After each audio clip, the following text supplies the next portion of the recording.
क्या आप लोगों ने एक चीज सुनी है, जब आप लोगों को दिन याद ना रहे सुबह उठकर कि आज कौन सा दिन है, इसका मतलब है आप अपनी बेस्ट लाइफ जी रहे हो। इसका मतलब है आपके लिए सब दिन बराबर हैं। आप अपना मनपसंद काम कर रहे हो, आपको पता ही नहीं लग रहा कि छुट्टी का मतलब क्या होता है और काम का मतलब क्या होता है। और आजकल यही चीज मेरे साथ हो रही है। हेलो दोस्तों, कैसे आप सब लोग? उम्मीद करता हूं अच्छे ही होंगे। और आज का दिन बहुत ही ज्यादा खास है क्योंकि आज हम अपने जोमेटो राइडर्स के लिए कुछ बना रहे हैं किचन में। हम उनको ट्रीट देने वाले हैं हमारे स्पेशल बर्गर्स की। और ये चीज हमने किस लिए की, क्योंकि इस महीने था इंडिपेंडेंस डे और आजादी का दिन था। तो हमें लगा क्यों ना उन लोगों को थैंक यू बोलना चाहिए जिन्होंने हमें आजाद किया अपने सपनों को पूरा करने के लिए। जैसे मैं सच बताऊं आप लोगों को, मेरे दो सपने थे। पहला ये था कि मुझे यूट्यूब के ऊपर कुछ अच्छा करना है और दूसरा सपना ये था कि अपना खुद का क्लाउड किचन हो या फिर रेस्टोरेंट हो, भले ही छोटा सा हो बट होना चाहिए। और इन दोनों सपनों को पूरा करने में जोमेटो और जोमेटो की टीम का बहुत बड़ा हाथ है। आप खुद सोच के देखो यार, अगर जोमेटो ना होता, डिलीवरी सर्विस ना होती, तो हम घर से क्लाउड किचन कैसे ओपन कर पाते? जोमेटो राइडर्स ना होते तो हम अपने हाथ से बनाए खाने को लोगों तक कैसे पहुंचा पाते और कैसे हम अपनी यूट्यूब की वीडियोस बना पाते? तो ये सब कुछ पॉसिबल हुआ जोमेटो और जोमेटो की टीम की वजह से। और इसके लिए हमें उन लोगों को थैंक यू बोलना था। तो हमने सब जोमेटो राइडर्स को बुलाया एंड उनके लिए मेरा स्पेशल रिच मेल्टेड चीज बर्गर बनाया और पैक करके सब भाइयों को खिलाया। एंड आज रात को एक और खास चीज होने वाली थी। मैं और तनु अपने दोस्तों के साथ जाने वाले थे वृंदावन। मैंने कहा यार, इतनी अच्छी चीजें हो रही हैं तो क्यों ना एक छोटा सा प्लान बनाते हैं, 2 दिन के लिए वृंदावन चलते हैं। और ये जो गिफ्ट आप देख रहे हैं, ये हमारे एक सब्सक्राइबर आए थे। वो रेवाड़ी से आए थे पूरी फैमिली। एंड उनको पता करना था कि लाइक कैसे क्लाउड किचन वर्क करता है, सारी चीजें कैसे करती हैं, क्योंकि उनका खुद का भी एक किचन है। सो वो भी स्टार्ट करना चाहते थे एंड वो ये गिफ्ट टेम्पर मेरे लिए लेके आए। तन्नू के लिए भी कुछ बालियां लेके आए थे वो। एंड मैं उनको मना कर रहा था बार बार कि यार ऐसा मत करो प्लीज, आप मत दो, बट वो देके चले गए। तो थैंक यू सो मच आप लोगों के इतने प्यार के लिए। बाकी फटाफट से मैं बर्तन साफ करने लगता हूं क्योंकि आज मेरी ड्यूटी लगी थी। आकाश के थोड़े हाथ में प्रॉब्लम हो गई थी, चाकू वगैरह लगवा लिया था उसने। बर्तन करने के बाद हमने कुछ ऑर्डर्स बनाए एंड हमें एक भाई मिल जाते हैं जो पानीपत से आए हैं रोहतक पढ़ने के लिए एमडीयू यूनिवर्सिटी में। इनका नाम है पार्थ। और पार्थ जब पहली बार हमारे पास ट्राई करने आए हमारा सैंडविच, तो उनको काफी अच्छा लगा एंड अब वो हमारे रेगुलर कस्टमर हैं। जब भी वो यूनिवर्सिटी में आते हैं 4-5 दिन में हमारे पास चक्कर लगा ही देते हैं। तो सारी चीजें बड़ी मस्त चलती हैं। रात तक हमने अच्छे से सेल की। उसके बाद हम निकल जाते हैं वृंदावन के लिए। सारी चीजें हमने पैक कर ली थी, तो हमने सोचा कि हम गाड़ी से निकलेंगे ताकि फटाफट से पहुंच जाए, क्योंकि ज्यादा से ज्यादा हमारे पास 2 दिन थे।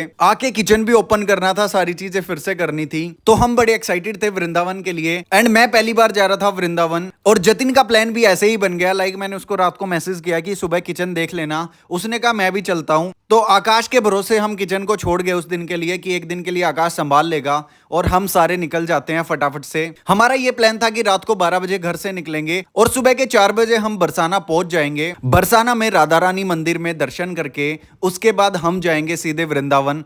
मैं तो आपको गुड मॉर्निंग कहने आया था, आप अभी तक सो रहे हो। वो देख तेरा पोल स्टार की पहुंच गया। देख देख दिखा दे वो रहा, ये बीच में पीछे में गायब हो लिया ये।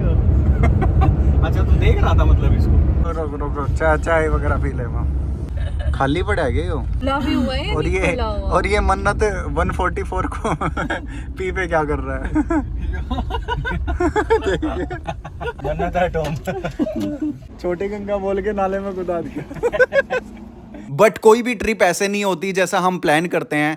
तो रास्ते में क्या हुआ कि रास्ते में एक टोल आया एंड हमारे आगे आगे एक ट्रक था। तो जैसे ही ट्रक निकला उसके बाद टोल का जो फाटक है वो बंद नहीं हुआ। हमें लगा कि खराब हो गया होगा और जैसे ही गाड़ी निकालने लगे ना, गाड़ी के ऊपर स्क्रैच लग गए। एंड फिर टोल वालों से बात हुई, उनसे थोड़ी बहस भी हो गई।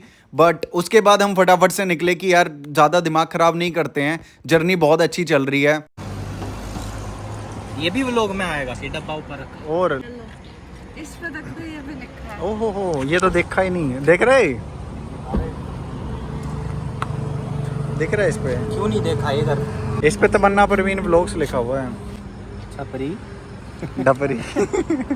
फिर हम पहुंच जाते एक रेस्टोरेंट में एंड तन्नू बहुत सारा खाना लेके गई थी, लाइक रोटी सब्जी वो घर से बनवा के लेके गई थी। उसने कहा कि रास्ते से हम नहीं खाएंगे, आजकल वो वेट लॉस जर्नी पे चल रही है, उसका दूसरा चैनल भी चल रहा है। अभी तन्नू के 400 सब्सक्राइबर कंप्लीट होने वाले हैं और हमें सिर्फ 10 दिन हुए हैं, व्यूज भी अच्छे खासे आ रहे हैं। तो इस बात की भी खुशी थी कि यार एक नया चैनल स्टार्ट हो रहा है, तो सबसे पहले कृष्णा जी के और राधा रानी के दर्शन करें तो बहुत अच्छा होगा। और आज पहली बार कान्हा भी हमारे साथ ट्रैवल कर रहे थे, तो फटाफट से वहां पर हमने अपना खाना खाया। खाना खाकर हम अच्छे से पहुंच जाते हैं बरसाना।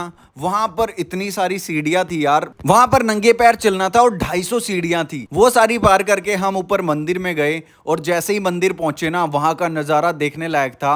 हम सुबह 5 बजे आराम से पहुंच गए थे बरसाना। सबसे पहले हमने प्रसाद लिया, प्रसाद और चुनरी लेकर हम सीधे मंदिर में गए एंड वहां पर इतनी सारी भीड़ थी, कोई नहीं कह सकता कि सुबह के 5 बजे हैं। सब लोग ऐसे जगे हुए थे, गर्मी बहुत ज्यादा थी और ऊपर से जो शहर के नजारे दिख रहे थे ना, मतलब सीरियसली मैंने इतना खूबसूरत नजारा पहली बार देखा था। और लोगों ने बताया कि अभी तो शुरुआत है, जैसे ही राधा रानी के दर्शन होंगे उसके बाद जब आप शहर देखेंगे, सूरज निकलेगा, तब तो नजारा कुछ और ही होगा। और जैसे ही द्वार खुलते हैं हम सीधे भीड़ के साथ मंदिर में पहुंच जाते हैं और वहां पर हर जगह लिखा हुआ था कि यार चोरों से सावधान रहना, आपकी जेब कट सकती है, सारी चीजें हो सकती हैं, आप अपने पैसे पर हर एक चीज संभाल के रखें। तो सारी चीजें अच्छे से करके हम पहुंच जाते हैं सीधे अंदर। पहले तो जैसे ही उनका पर्दा खुलाना, मेरे को दर्शन ही नहीं हो रहे थे। और ये चीज मैंने प्रेमानंद जी महाराज से सुनी थी उनके प्रवचन में कि जब राधा रानी के आपको जल्दी से दर्शन नहीं होते ना, वो बहुत ज्यादा आपको तड़पाते हैं दर्शन के लिए। एंड मैं बहुत सारी जगह घूम रहा था दर्शन के लिए, बीच में कुछ ना कुछ चीजें आ ही रही थी, तो मेरे को थोड़ा सा और पास जाना पड़ा। और पास जाके हमने दर्शन किए एंड जैसे ही मैंने उनके दर्शन किए ना, लाइक सीरियसली मैं सब कुछ भूल चुका था।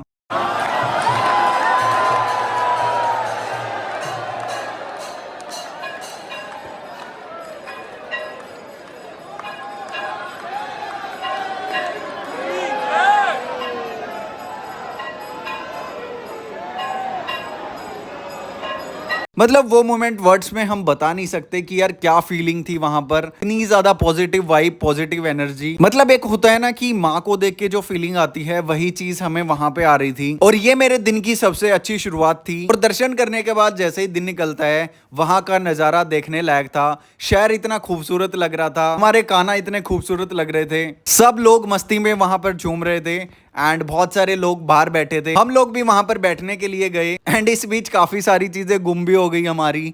मतलब उसका कोई दुख नहीं था कि चीजें गुम हो गई। ठीक है, राधा रानी ने वो सारी चीजें हमसे रख ली, जैसे कि कान्हा की टोकरी गुम हो गई, उनका एक छोटा सा पिलो था वो गुम हो गया, कुछ पैसे भी गुम हो गए, बट ठीक है, उस चीज से कोई फर्क नहीं पड़ा। उसके बाद हम बरसाना की गलियों में निकले एंड हम लोग नंगे पैर ही थे, हमें कुछ भी फील नहीं हो रहा था कि यार कुछ पैरों में चुभ रहा है या कुछ ऐसी चीजें हैं। बहुत मजा आ रहा था, सारी चीजें बहुत अच्छे से हो रही थी, थकान का नामो निशान नहीं था। सुबह सुबह वहां पर दुकानें सजने लगी थी। हम कान्हा जी के लिए कुछ ड्रेसेस देख रहे थे, फिर हमें लगा कि चलो ठीक है, वृंदावन जाके कुछ ड्रेसेस ले लेंगे। वृंदावन जाकर हमें होटल भी देखना था, क्योंकि हमारा प्लान ये था कि अभी जाकर सो जाएंगे और उसके बाद अच्छे से नहा धोकर हम शाम को सारे जितने भी मंदिर हैं वो सब देखने के लिए चलेंगे। वो करे हैं भाई, क्या हो गया?